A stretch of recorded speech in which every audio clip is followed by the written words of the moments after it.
va poursuivre cette émission en parlant à nouveau de culture et un magnifique ouvrage. Il s'appelle La saga des grands hôtels de la Côte d'Émeraude. Et pour en parler avec nous, eh bien, j'ai le plaisir d'accueillir Marc Bonnel. Bonjour.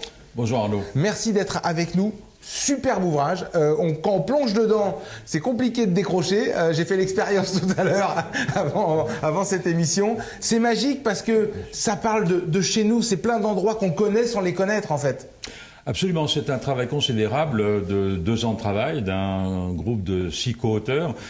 Gilles Foucron, historien de Saint-Malo, mais aussi mes 2 vice-présidents, Renaud Blaise et Françoise Romain, qui font un travail considérable. Sur 5 cas, Michel Désir, et puis Philippe Vigée, le spécialiste du Gallic Hôtel à Dinard, qui a fait classer comme monument historique le Gallic et évidemment votre serviteur. Donc nous avons travaillé pendant au moins 15 réunions pour avoir cet ouvrage in fine qui vraiment a été consacré à des recherches considérables aux archives départementales, aux archives municipales de Saint-Malo, de Dinard, etc., couvre la partie cancale à Dinard, à 5A en Côte d'Émeraude. Et en tous les cas, nous sommes ravis parce que tout le monde est satisfait de cet ouvrage. Ça va de cancale, hein, c'est là jusqu'au Cap Fréhel, c'est là-bas. Voilà, on est vraiment chez nous. Justement, comment est née l'idée de faire un ouvrage? C'est une première?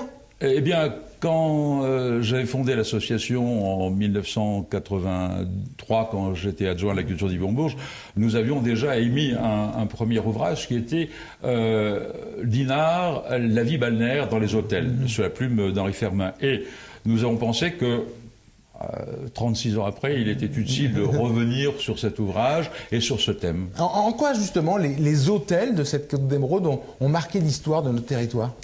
Mais ils ont beaucoup marqué la Belle Époque. C'est-à-dire que le développement à partir de 1879, disons, des hôtels du balnéaire, au Saïd Dada arrive en 73, Ernest Renan est au Grand Hôtel de Dinard en 1863, et puis il y a l'aristocratie, les personnalités, autant d'ailleurs les Américains que les Russes, que les Ukrainiens, etc. Et bien sûr, beaucoup les Anglais.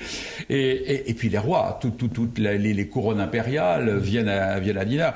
Mais ce développement se fait aussi par le chemin de fer, parce que Saint-Malo d'abord en premier, et puis ensuite le chemin de fer à Dinard, puis à 5A. Donc de proche en proche, ce sont les transports, à la fois les transports qui viennent de Southampton par la Southern Railway à Saint-Malo, et puis bien sûr la traversée, la fameuse traversée Saint-Malo-Dinard. On sait qu'il y aura des expositions à partir du 17 mars. Il en reste encore des hôtels?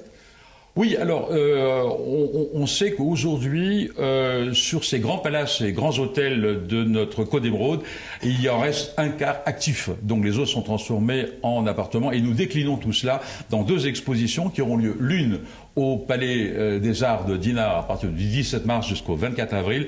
Précipitez-vous parce que nous avons une exposition de Dominique Perrault avec des poupées magnifiques et aussi des panneaux. Et sur l'allée du marché, bien évidemment, nous attendons tout le monde à partir du 17 mars sur l'empreinte des hôtels de Dinard. Voilà, c'est un magnifique ouvrage à retrouver dans toutes les bonnes librairies. Merci en tous les cas, Marc, d'être passé par chez nous. Vraiment, on vous le conseille. Hein. Il ne faut pas attendre Noël pour faire des beaux cadeaux comme ça.